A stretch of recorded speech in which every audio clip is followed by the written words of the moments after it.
Hello, everybody, and welcome to episode number 278 of Out There TV, and we're definitely not your evening news. Hello, everybody, and welcome to the show. I hope you enjoyed the last 2 weeks. We had a special presentation of Zeitgeist, and so many of our viewers thanking us and sending us kudos for playing that show. And if you need a copy, please email us, and we'll tell you how you can get one. And tonight we have joining us PMH Atwater. She is not only a near-death experiencer, she has been researching this phenomenon for over 30 years. And PMH is actually her first name. When I questioned her on it, what the initials stood for, she said, no, I took those letters as my name. Yeah. So it's Dr. PMH Atwater. And it's a pleasure. She's really an exciting lady, 70 years old. She spent her 70th birthday in a hot air balloon. How cool is that? Folks, I want to remind you we have our streaming video service up and running and in full force on our website at OutThereTV.com. And we have over 60 hours of fully archived programs going back a couple of years. So I think it's $6.95 or something a month. And it's cheaper if you get it for 3 months or 6 months, but you'll have access to all of our programs, and you can enjoy them in the privacy and comfort of your own office or home. At whatever time you want to do it. So please hit our website, not only for the streaming video service, for an incredible Out There breaking news page and Kate's articles and so much more stuff. Anyway, on to the news. NIST, the National Institute for Standards and Technology, has been forced to admit after an exhaustive scientific study that the free-fall collapse of the Twin Towers cannot be explained, implicitly acknowledging that a pre-planned controlled demolition is the only means by which the buildings could have come down. In a letter to 9/11 family members, NIST clearly states that neither the impact nor burning jet fuel from airplanes could have brought those buildings down. In addition, NIST's own studies confirmed that virtually none of the steel in either tower reached temperatures hotter than 500 degrees, far from the 2,000-degree melting point. Unfortunately, NIST did not address the free-fall collapse of Building 7, 2 blocks away from the Twin Towers, which also fell demolition style on the afternoon of 9/11, despite not being hit by a jetliner. This shocking admission, sorry, Kate. That's all right. This shocking admission by the Institute for Standards and Technology is having serious repercussions for the White House, which has instructed the major media to keep this story under wraps. But of course, that's not how we do it here. You got it. After months of anticipation, a release date has finally been announced for Loose Change Final Cut, the preeminent 9/11 Truth documentary. The film, which features all new material and interviews, will hit the web November the 11th and also be available to order on DVD that same day. The original Loose Change and the second edition have been viewed over 50 million times on the internet, making one of the most watched films in history.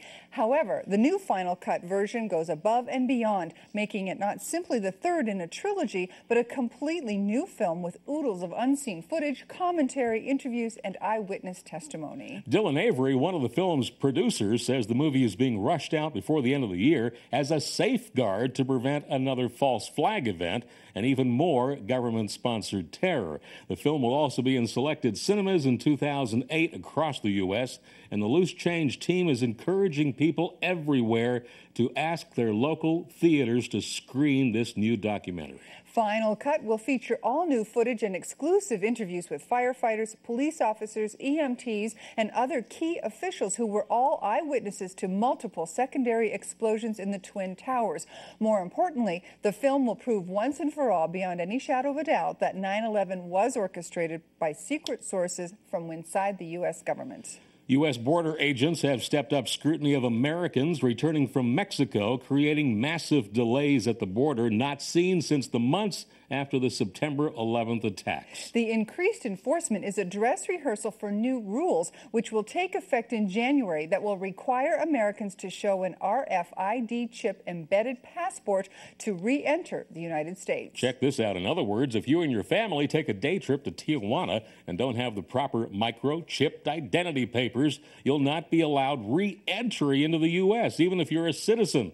This new policy is a big shift where for decades, when Americans arrived at land border crossings, they declared They were citizens and were just waved on through. But since the authorities began ramping up enforcement in August, wait times at border stations have often stretched to 6 hours or more, discouraging many visitors. The delays could remain a fact of life for the next few years until new retinal and voice scanners are installed and Americans get used to being checked and detained like foreigners. Las Vegas, famous for being America's gambling mecca, has now become Big Brother Central. Like nowhere else in the U.S., Las Vegas has embraced data mining and high-tech surveillance with more spy cameras per square foot than any airport or city in the world. Even the city's taxicabs, limos, and monorails have cameras. As the U.S. government ramps up its efforts to seek out potential dissidents and subversives, many privacy advocates are viewing Sin City as a nationwide harbinger of things to come.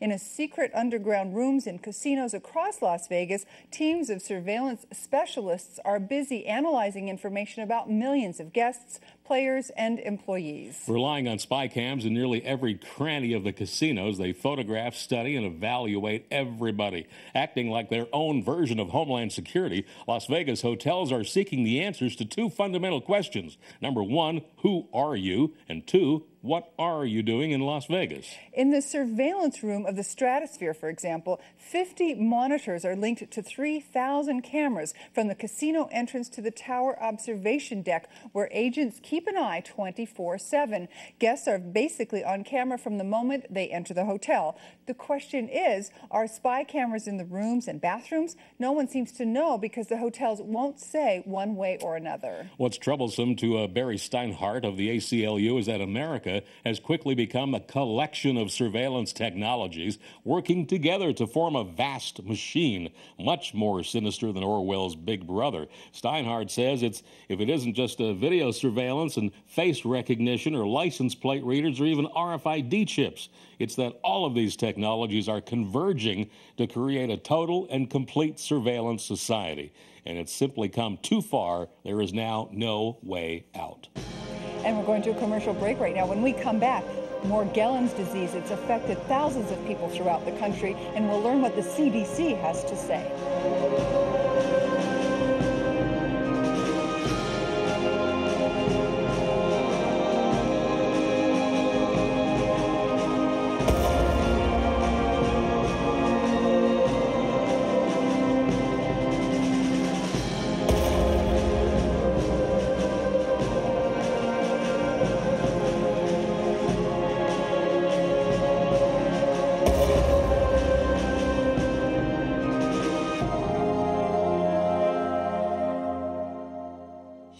If you haven't signed up for the on-demand video service at OutThereTV.com, then you're missing the full story.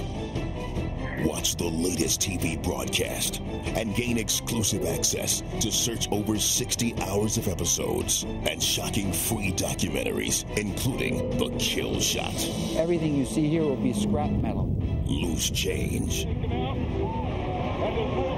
Aerosol Attack, and more. Plus, get the latest breaking news. Read guest bios. Check out the latest featured products. And more. Don't live life in the dark. Get to OutThereTV.com right now and get the information you need to know. Out There TV. It's definitely not your evening news.